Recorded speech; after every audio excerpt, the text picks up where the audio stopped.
Hey, how's it going, guys? We were talking to Penn State football today. Penn State, Illinois.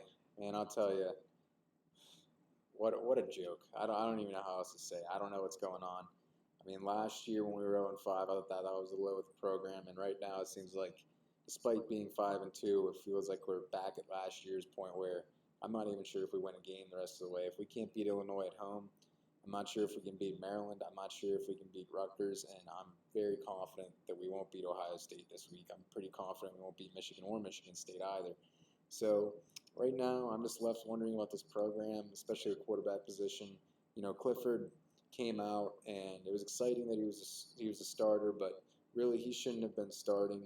If we had a competent backup who can come in and do decent, then you would have seen him out there, I think, but unfortunately, we did not develop a backup quarterback capable of doing that or go out and get somebody in the transfer portal. So we had to force limited Clifford out there, and obviously it hurt. And, a lot of people talk about the defense and how they couldn't stop the run, which, yes, that's worrisome, but really they still only gave up 10 points, and they gave the offense a chance to win, and they just weren't able to do it. And then, obviously, when it gets to overtime, what a fiasco that was. I mean, just a ton of 2-point conversions. Penn State had a ton of chances, just some drop balls on both sides. And there's a really bad college football game, or really good, depending on how you look at it. But, I mean, really, that was just so stupid for Penn State's part. I mean, that's ridiculous. They were the number 17 team in the country. Yeah, so anyways, it's just very disappointing. I don't even know. I mean, last week I was thinking, okay, we might have a shot as long as Clifford's healthy, but I don't think he's healthy. I'd be surprised if he gets back to what he looked like before his injury in the next few weeks, which would need him to do that to beat Ohio State. I don't even know if we could do that even if he was fully healthy. PJ Mustipher being out is huge. I mean, he's basically might be the most important player on the defense because they can't really stop the run without him. And then, so just an utter embarrassment for Penn State. Franklin, honestly, he can leave and I wouldn't be mad. He can leave and I wouldn't be mad. He's not that good of a coach. He's a solid coach. He can recruit well, but as soon as it comes to game day stuff, like he's not a good coach at all. I mean, he's probably below average when it comes to that. He puts a good staff around him, but other than that, like he can't really manage the game well at all, it seems like. And as far as developing players go, once they get there, he's able to get some talent, but I don't know if he's been able to develop some of the guys we wanted to see. Like the 5 stars that he has landed, other than Micah, haven't turned out well. I mean, Brandon Smith, maybe you can say, but he hasn't been like the All-American type guy that we hoped. And so yeah, I just think it's disappointing the way this season has turned, very quickly in the last couple of weeks. And, I want to still have faith that this team could pull out a good year. I mean, playoff hopes are basically done. I guess technically you can still win the Big Ten, but you would have to win out and hope for some help along the way. And that's unrealistic in my opinion. So, I mean, I think it's possible we're looking at like an 8-4, 7-5 season, like without a doubt, maybe even 6-6. I just think that it's that kind of year for Penn State, unfortunately, and we got the number 3 recruiting class now according to the composite rankings. We had the number 1 for a while. Alabama and another school passed us, and that's okay. I mean, we figured that would happen anyways. But in other recruiting news, you got Jordan Allen. He decommitted. He's the Louisiana corner that a lot of people are excited about when he committed to Penn State. Unfortunately, he will not be in the blue and white. And, it's not a huge loss. I mean, it was already kind of a bigger class anyways. It frees up room for maybe anybody else that wants to come in.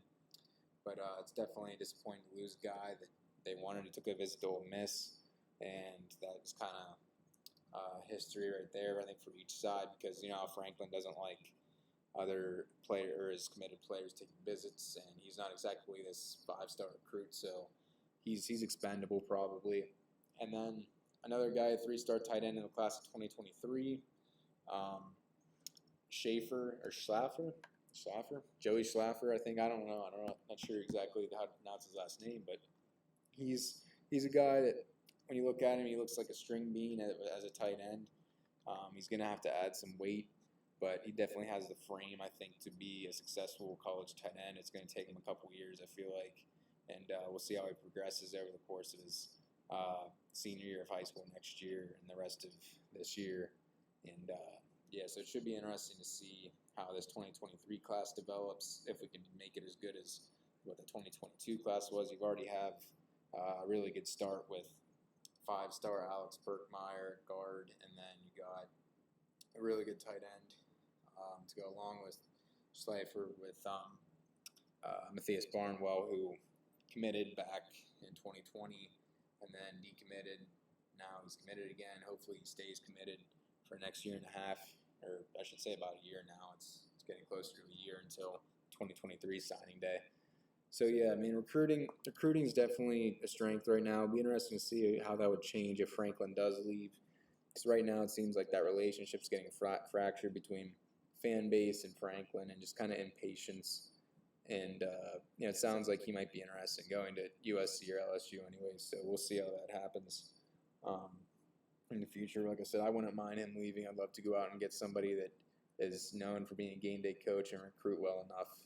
I'm not saying we need to become Iowa that only recruits 3 stars, but we need to be able to put together a good game day coach. Like if we can just find somebody that's like that and can recruit, maybe not as well as Franklin, but recruit in the top 20 year in and year out, which, Franklin, I would say is top 15 for the most part. If we can get a top 20, top 25 recruiter, that's good enough. As long as we have a guy who can scheme well, I feel like that we can be a good team.